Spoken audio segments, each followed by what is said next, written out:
الان برای درست کردن یه پنکیک خوشمزه اول از همه باید یه دونه تخم مرغ رو بریزیم توی ظرفمون. حالا باید کاملا همش بزنیم تا صاف و یک دست بشه.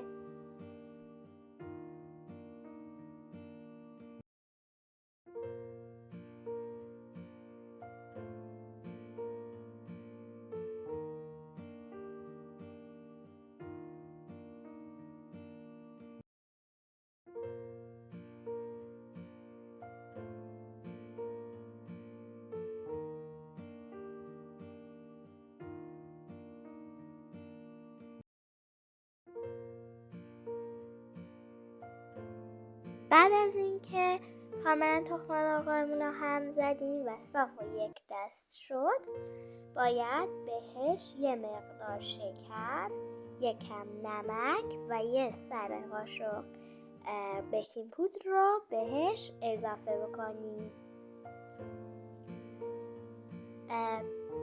حالا باید بعد از اضافه کردن نمک، بیکینگ پودر و شکر، حالا باید دوباره کامل همش بزنیم تا موادمون با هم مخلوط شن و یه مخلوط یک دست به دست بیاد.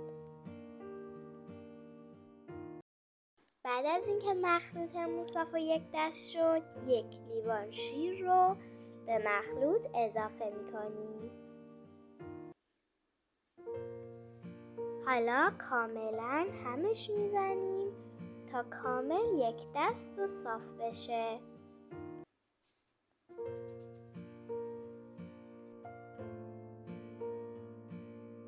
بعد از هم زدن 1 لیوان آرد رو توی بقیه موادمون الک میکنیم.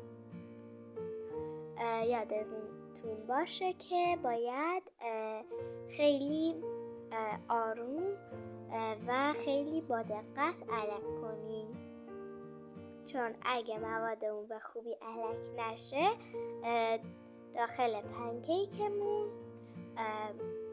میتونیم بعداً تیکه های از آرد رو حس بکنیم.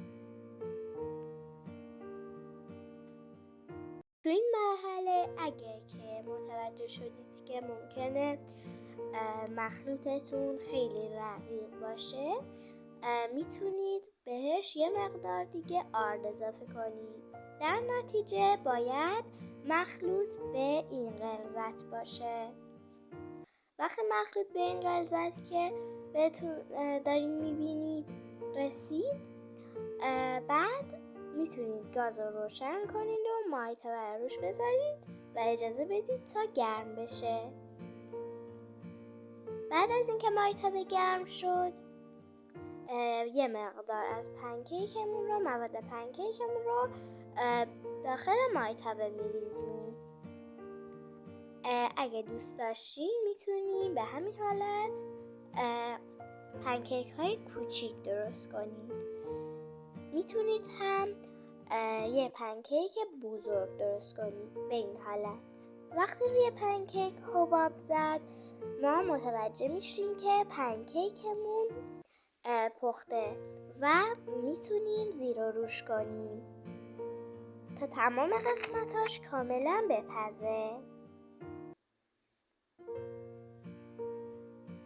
به این حالت زیر و روش میکنیم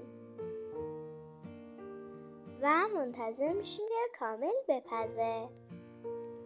حالا به همین حالت همشون رو میپزیم. پنکیکمون آماده است. یه پنکیک خوشمزه با یه بافت نرم.